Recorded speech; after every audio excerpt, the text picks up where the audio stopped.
Everybody, this is Tracy here to recap Real Housewives of Atlanta Season 9, Episode 7, which was entitled Model Behavior.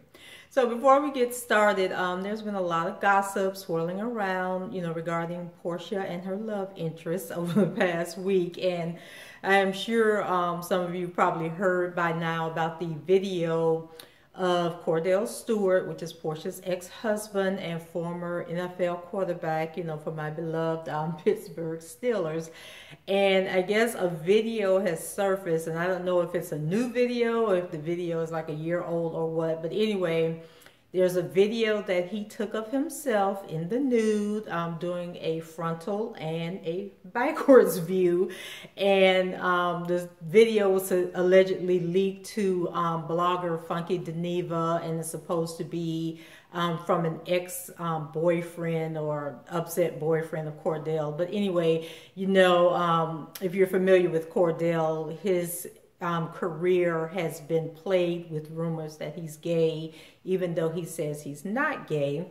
And so I'm basically bringing this up because it's in the news if you follow Real Housewives of Atlanta. But my view on it is, why do celebrities continue to put themselves out there by taking these nude pics and doing these crazy sex videos and nude videos when they know the people that they share them with could one day become upset and try to sell the images? It's beyond me. And then in other news, the guy that we're seeing, now on the show, Todd Stewart, allegedly his kids have come out to say that Todd is a deadbeat dad and that Porsha shouldn't, be trying to have a baby with him and start a family with him. But anyway, just wanted to put that out there, because it pertained to Porsha and that's what's going on. And I'm sure if you're interested in all the details or seeing the videos, that all you have to do is a Google search and it will come up.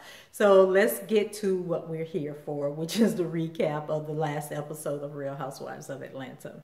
So the show starts off with Porsha, and she goes over to Phaedra's house because she's going to babysit little Aiden and Dylan, and those little boys give Porsha a run for her money. I think Porsha got there at like a little bit after 7 o'clock, and Phaedra returned at 10 o'clock. And Porsha was worn the hell out. Them kids that gave her a run for her money. And I think it's good that if you're planning on having kids, that you spend some time alone with children to see that it's not as easy as you think. And although Porsha was able to go home after, watching the kids, it's totally different when you are stuck with those kids 24/7 and they are your full responsibility. So I commend Porsha not only for test driving motherhood, but also for helping Phaedra out. And I think she did mention to Phaedra that, now that Phaedra's divorce is final and she's, getting back into the dating scene, that she will give her one night a week to watch the boys so that Phaedra can go out. So I think that's a really good friend for her to do that. Oh, and I also thought it was cute when Porsha said that she was trapped in that house with Apollo and Phaedra. So I guess Dylan is Apollo, and then Aiden, the oldest one, is Phaedra. But they were some cute kids, and they are very smart kids. So, I also commend Phaedra on the job that she's doing raising her boys. And I do think that Porsha, when she does become a mom, I think she's going to be a great mom. And my only concern is that she's rushing it, and I hope she learns from this experience that there's more to having a child than, getting a sperm donor and conceiving. I hope she'll wait until she gets married. I know that's kind of old-fashioned, but kids deserve to have both parents in their lives, and both parents together, working together to raise them is always better. And I just hope that Porsha doesn't get in a situation where she chooses to do it alone, because parenthood is a job for two people that have mutual love and respect for each other and a common goal for, how they want their kids to be raised. So next up we have Sheree, and she has planned a photo shoot for Kairo. And, you know, now she's playing the role of momager, you know, and she's going to get him into the modeling industry. And so they had Kairo all oiled down and had his shirt taken off. And Sheree made the comment that she has the same lower V, you know, as Kairo does. And y'all know what the lower V is. Just think back to the D'Angelo video, How Does It Feel? And yeah, that's what she was talking about. And so midway through the photo shoot, Bob arrives, and you know, he's all concerned that they're exploiting his son and asking, you know, why do y'all have him half naked, and he has his shirt, and he tries to wrap Kairo up with the shirt, you know. So him and Sheree, you know, they're playing around, and it's a really fun moment. But can somebody tell me why Bob was sweating like he was? Like, was it the lights from the photographer, or what was going on? Because when he walked into the room, he was not sweating like that. But by the end of the scene, and when I say sweating, guys, like the sweat was dripping off of him like he had just stepped out of the shower. So I don't know what was up with that. Bob may want to go get that checked out. So Kairo did a good job. You know, I think he probably would make a good model. And I couldn't help but notice the resemblance between him and Porsha's boyfriend, Todd. You know, they got that same, you know, cute little smile thing going on in that long head. So, let me find that Sheree was tipping around on Bob. And so, you know, later in the show, Sheree and Kairo meet with Cynthia Bailey because, you know, you're trying to be a model and you have a friend who's a former supermodel, then why not get her advice? And so, you know, Cynthia came in and she was checking Kairo out, and, you know, she had some cougar eyes on Kairo, and I'm like, girl, watch yourself, because I think Sheree would cut you if you mess with her son. But when they get down to business, Sheree lets Cynthia know that she wants to get Kairo into some of the New York Fashion Week fashion shows, and Cynthia pumps the brake real quick, like, girl, are you damn crazy? That's like the Super Bowl of modeling, and you have to work your way up to that. You can't just you know, end up on New York Fashion Week on, you know, some of the top fashion shows. And so, you know, Sheree isn't hearing what Cynthia has to say, because she believes her child can do anything that he put his mind to. Be damned with the steps that it takes to get to stardom. And so Cynthia pretty much lets Sheree know that this was a free consultation, but going forward, she will be sending her a bill for her expertise.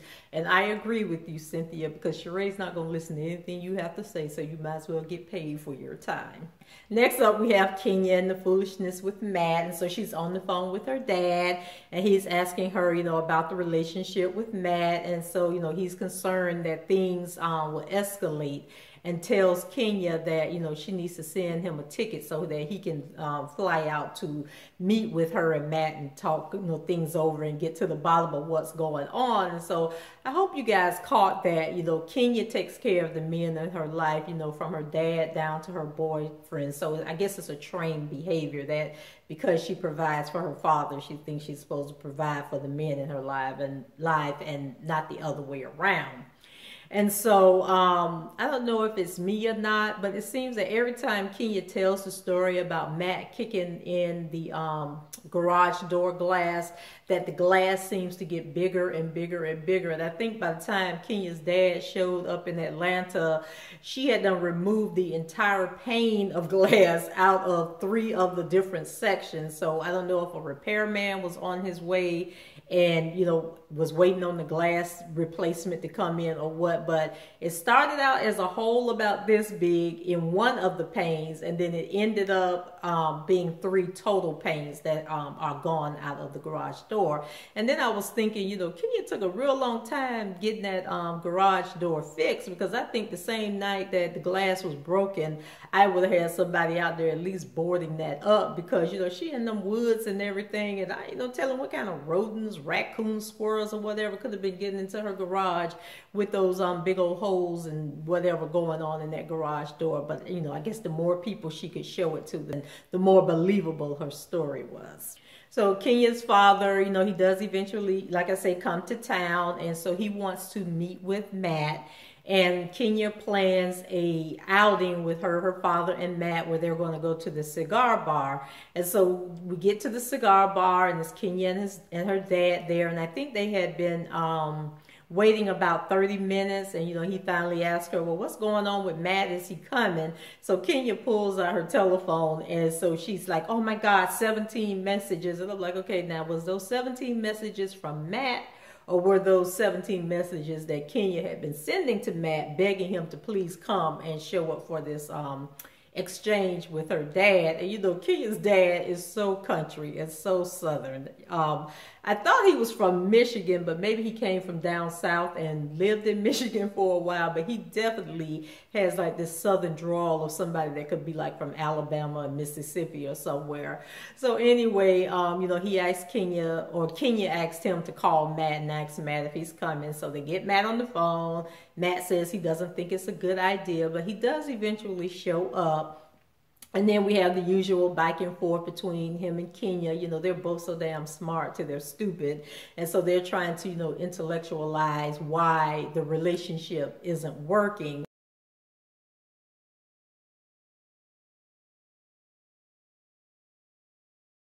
He's trying to mediate, back and forth, taking the viewpoints of both of them. But then he finally realizes it's probably a lost cause. So then they leave the restaurant. And he's talking to Matt, but at first he's talking to Matt like, if you love my daughter, y'all should try and work it out and fix this. And I'm thinking, what father in his right mind would be trying to encourage a relationship between his daughter and a man that she claimed is abusive? But then in the end, Daddy Kenya, he tells Matt, if you're over the relationship, son, just walk away and don't look back. And that's pretty much what Matt does. He walks on to his truck, like Daddy said, and he doesn't look back. And so I'm thinking, okay, this needs to be the end of the Matt and Kenya situation, because he's pretty much let her know that he doesn't want to be with her anymore. So, we'll see what happens from there. So then we move on to Cynthia, and her and Noelle are out walking the dog. I think the dog name is Bailey. And she gets a phone call from, is it Flavia or Flavia? She's the realtor. And she lets Cynthia know that the owners of the house that they were looking at, the lake house, that they have accepted her offer. And I think the offer was $940,000. I don't know how she ended up, because when they were looking at the house, it was $965,000, and the lady said that they had dropped it by $50,000. So maybe there was like a bidding war going on, because Cynthia ended up paying like $25,000 more than what the asking price was. But anyway, she seems happy, and her and Noelle are going to have a fresh start in their new home. So I'm really happy for Cynthia on that front. Now let's move on to Kandi Burris Tucker. So does Kandi employ all her friends so she can always have company and people to talk with? Because it seems like whenever they go to the scene at the candy factory, it's always Kandi, Todd, Carmen, Don Juan, and the guy Rodney, who I can never remember his name, but I think it's Rodney. But they're always just sitting around talking and gossiping about stuff that's going on in Kandi's life and what Mama Joyce has been up to. And I'm thinking, number one, Todd, if you don't work for the candy factory, why are you always there? Shouldn't you be over there trying to get that old lady gang restaurant open up?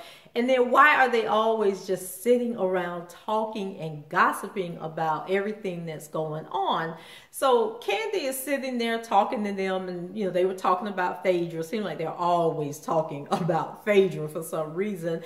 So Kandi's phone rang, and I'm thinking, what true business person, you're sitting in a room full of people and your phone rings and you answer the phone and put the call on speaker so everybody in the room can hear the call, but you don't let the person on the phone know that there's other people in the room listening to the phone call.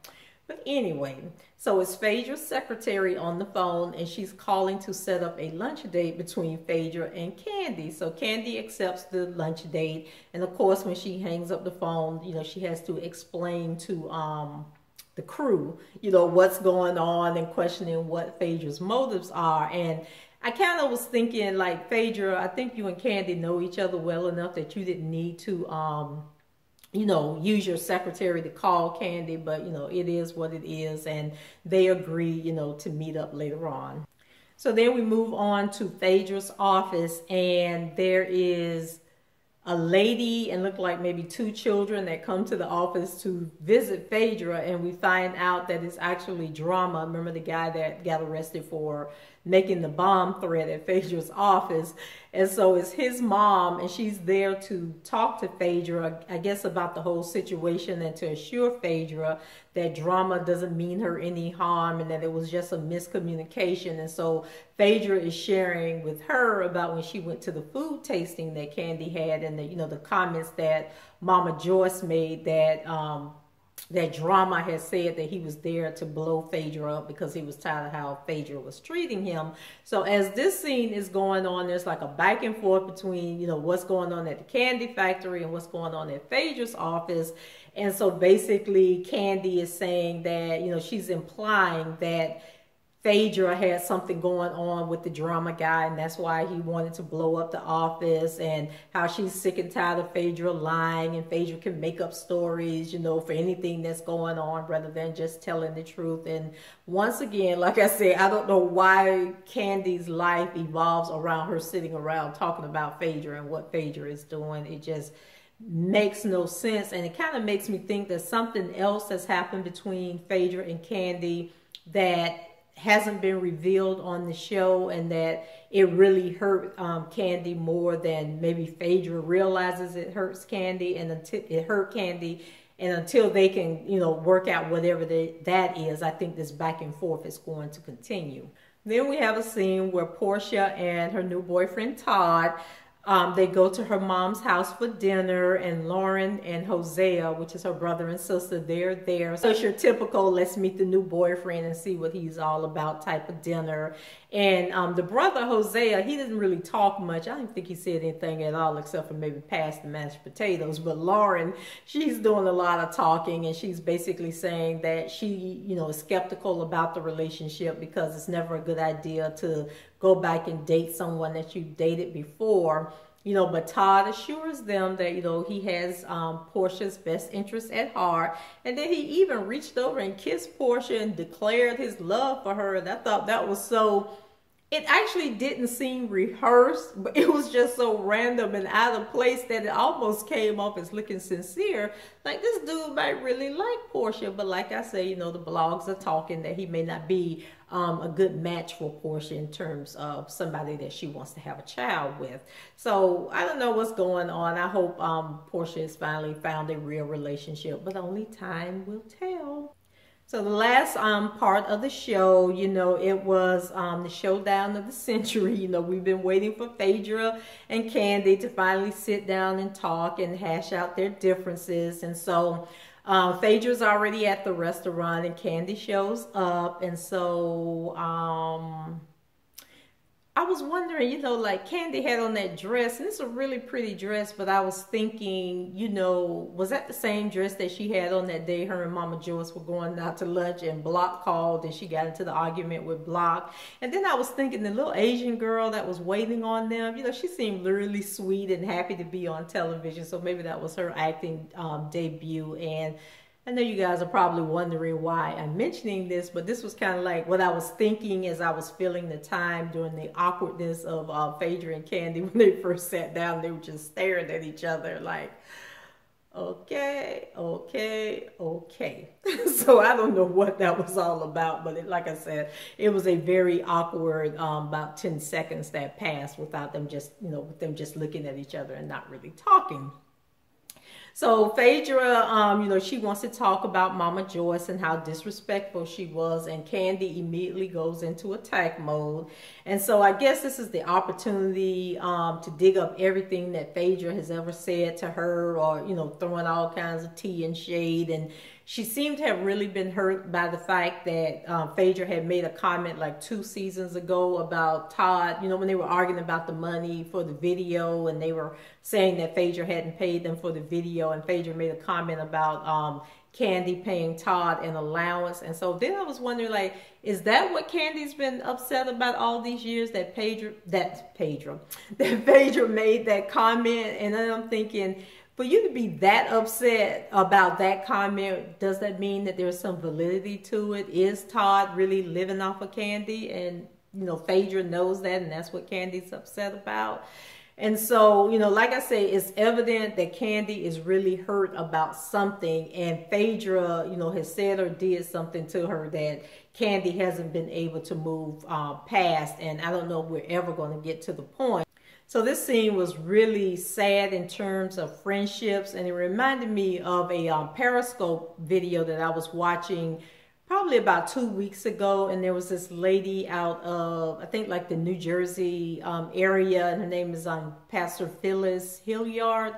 And she made a comment about, seeking revenge and holding on to stuff. And she says, when you're trying to extract revenge on somebody, how do you know that the person has hurt as much as you've hurt and they felt the same pain that you felt? And I kind of felt that way about Kandi as she was sitting there, and she was just yelling, hurling all these insults at Phaedra and just throwing stuff out there that probably was things that her and Phaedra had shared when they were once friends, and things that should have been kept confidential and taken to the grave with you if you truly loved that person and was truly friends with that person.